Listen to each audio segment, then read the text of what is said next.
মেরুদণ্ড বিক্রি নেই, এরপর শক্তি রূপেণ সংস্থিতা। ফের শাড়ির পাড়ে বার্তা অভয়ের মা রত্না দেবনাথের। বৃহস্পতিবার ব্যারাকপুরের প্রশাসনিক ভবনে গিয়ে মনোনয়ন জমা দেন পানিহাটির বিজেপি প্রার্থী রত্না। তার সঙ্গে ছিলেন প্রাক্তন কেন্দ্রীয় মন্ত্রী স্মৃতি ইরানি।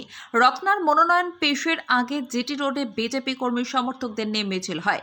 সেই মিছিলে উপস্থিত ছিলেন স্মৃতি ইরানি এবং বিজেপি নেতা বিপ্লব দেব। মিছিলে ওঠে উই ওয়ান্ট জাস্টিস স্লোগান। বলছি প্রচারে গিয়ে আক্রান্ত হচ্ছেন, কি বলবেন? কিছু বলবো না। এটা আমাদের মহিলা মুখ্যমন্ত্রী, তিনি থ্রেড কালচার চালান, আর আমাদের পানিহাটিতে যিনি পানিহাটির অভিভাবক বলেন, তারই থ্রেড কালচারের জন্যই আমাকে চক্রান্ত করে এগুলো করা হয়। এ নিয়ে আমি কিছু না, ভয়কে জয় করাই আমার একমাত্র। আমাকে ভয় পেয়েছে না, আমি জানানোর প্রয়োজন মনে করি না। এইভাবে বাধা দেওয়ার কারণটা কি মনে করছেন? আমাকে হয়তো কালকে আঘাত করলে আমি হয়তো আজকে নমিনেশনে আসতেই পারতাম না, ওই জন্য আমাকে আঘাত করার চেষ্টা করেছিল। 200%।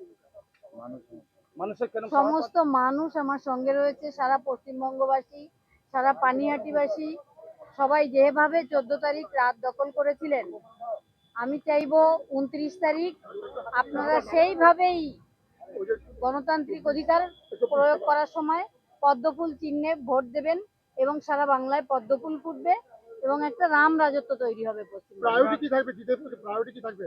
নারী সুরক্ষা, নারী নিরাপত্তা আর ছোটদের শিক্ষা। আর আমার মেয়ে যে দুর্নীতির বলি হয়েছিল, সে সাধারণ মানুষের জন্য নিজে মাফিয়াদের হয়ে যে লড়াই, মাফিয়াদের বিরুদ্ধে যে লড়াইটা করেছিল, সেই লড়াইটা তার নিজের ছিল, কাউকে আমাকেও জানতে দেয়নি। আমরা সেই লড়াইটাই এগিয়ে নিয়ে যাবো। স্মৃতি ইরানি এসেছিলেন, কি বলবেন? আপনার সাথেই ছিলেন। হ্যাঁ, বিপ্লব দা ছিলেন আমার সঙ্গে, ডক্টর রজত শুক্ল বন্দ্যোপাধ্যায় ছিলেন, সবাই ছিলেন।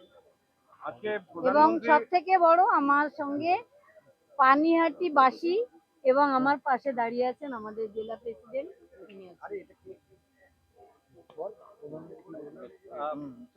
প্রধানমন্ত্রী আজকে বলেছেন যে পুরনো কোনো নারী নির্যাতনের কেস আবার খোলা হবে, কি বলবেন? খুব ভালো বার্তা এটা।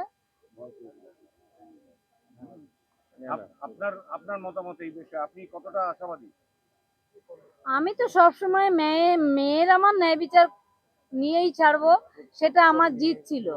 এবং প্রত্যেকটা মেয়ের, আমার মেয়ের ঘটনার পরে না হলেও 200 ঘটনা ঘটেছে, তাদের আমাদের যে থ্রেড কালচার চালান আমাদের মহিলা মুখ্যমন্ত্রী, তিনি কোনো একটা ঘটনা ঘটলে ভিকটিম ফ্যামিলির কাছে কিছু টাকা ধরিয়ে দেন, আর অ্যাকিউজ যারা থাকে তাদের বাঁচিয়ে দেন।